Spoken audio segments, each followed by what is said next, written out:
Hi, welcome to Spring Hill Baptist Church's Kids Club Online. I'm Miss Chris, and I have a question for you. Have you ever not known where you were going or thought, if I go in those woods, will I be able to get through to the other side? Well, Israel had quite a trek too. Wait till you hear what they went through. Stick around and see what you have to learn today.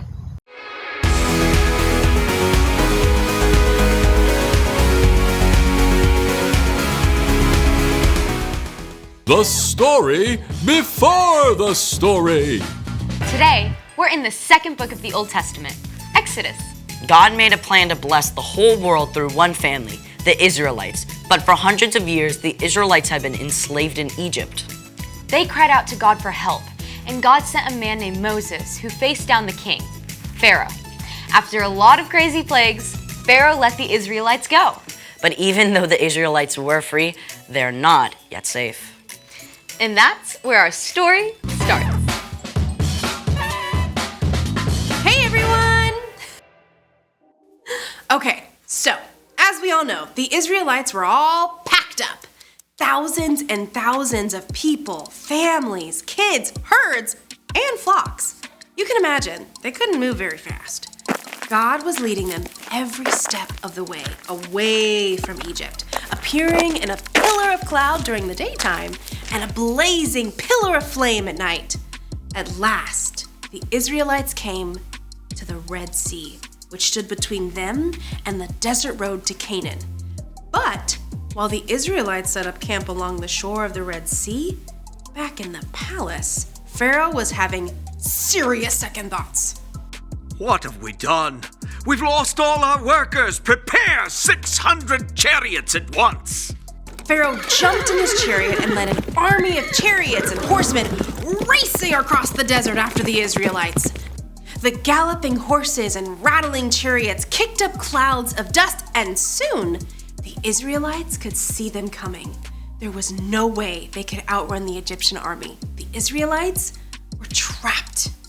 Why did you bring us out in the desert to die? It would have been better to stay in Egypt than die out here.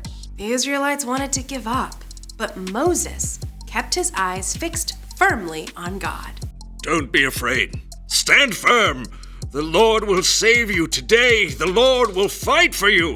Just be still. Right there, in a place that seemed like a trap, God spoke to Moses. Hold out your walking stick. Reach out your hand over the Red Sea to divide the water. Divide the water? Okay, that is not what water does. But God's presence in the pillar of cloud moved from the front of the Israelite caravan and stood behind them all night to block them from view of the Egyptians. Moses reached his hand over the sea. Through the night, God sent a strong wind to push back the waters. Soon, the Israelites faced a dry path right through the middle of the Red Sea. I mean, can you imagine what it must have felt like? You're at the edge of a vast sea, but straight ahead the water just splits. I mean, ginormous walls of water rise up on either side of the path before you. Sure, I mean, you want to escape the Egyptians, but if you walk along this path, the waters could fall on you. I mean, it must have taken every ounce of courage and grit they had. But the Israelites followed Moses along that path, straight through the heart of the sea. All night, those families hurried toward freedom.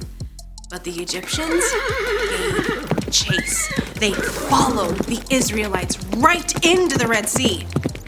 At last, the Israelites made it through. But the Egyptians were right behind them. God spoke to Moses again. Reach out your hand over the sea.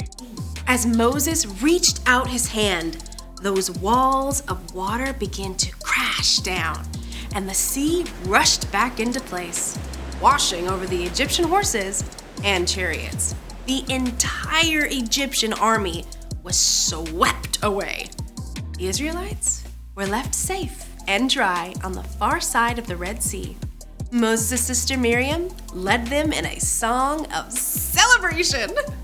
I will sing to the Lord, He is greatly honored. The Lord gives me strength and protects me.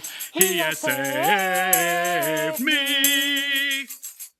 The end. Whoa, things must have felt so out of control for Moses and the Israelites. Oh, for sure. But God was in control the whole time. God opened up a way for them to just keep going. So, what's our part in the story? Well, there are some times when you feel stuck, right? Like maybe one particular subject at school is super hard for you and you feel like it'll never get easier. Keep going. Because God knows what you're facing. God will walk with you the whole way through. Or you're just starting in a new school and you haven't been able to make friends just yet. Don't give up. God can help you find friends when you least expect it.